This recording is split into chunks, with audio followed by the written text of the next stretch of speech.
This is all wrong. I shouldn't be up here.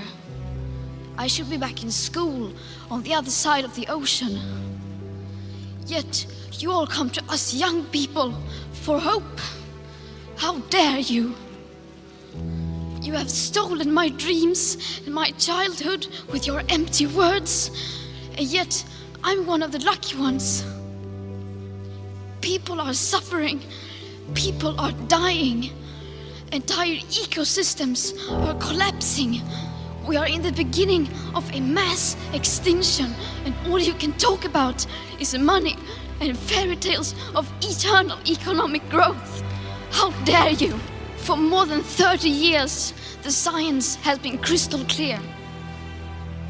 How dare you continue to look away and come here saying that you're doing enough when the politics and solutions needed are still nowhere in sight? You say you hear us and that you understand the urgency. But no matter how sad and angry I am, I do not want to believe that. Because if you really understood the situation and still kept on failing to act, then you would be evil, and that I refuse to believe.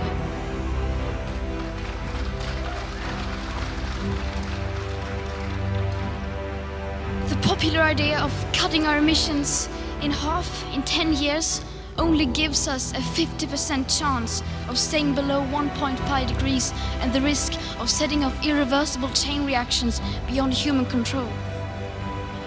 50% may be acceptable to you, but those numbers do not include tipping points, most feedback loops, additional warming hidden by toxic air pollution, or the aspects of equity and climate justice. They also rely on my generation sucking hundreds of billions of tons of your CO2 out of the air with technologies that barely exist.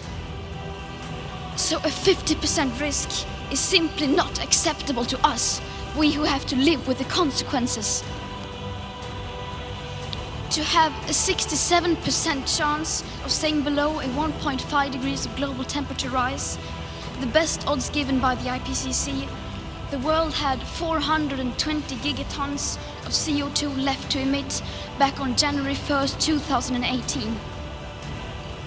Today that figure is already down to less than 350 gigatons. How dare you pretend that this can be solved with just business as usual and some technical solutions? With today's emissions levels, that remaining CO2 budget will be entirely gone within less than 8.5 years. There will not be any solutions or plans presented in line with these figures here today, because these numbers are too uncomfortable and you are still not mature enough to tell it like it is. You are failing us. But the young people are starting to understand your betrayal. The eyes of all future generations are upon you. And if you choose to fail us, I say we will never forgive you. We will not let you get away with this. Right here, right now is where we draw the line. The world is waking up, and change is coming whether you like it or not. Thank you.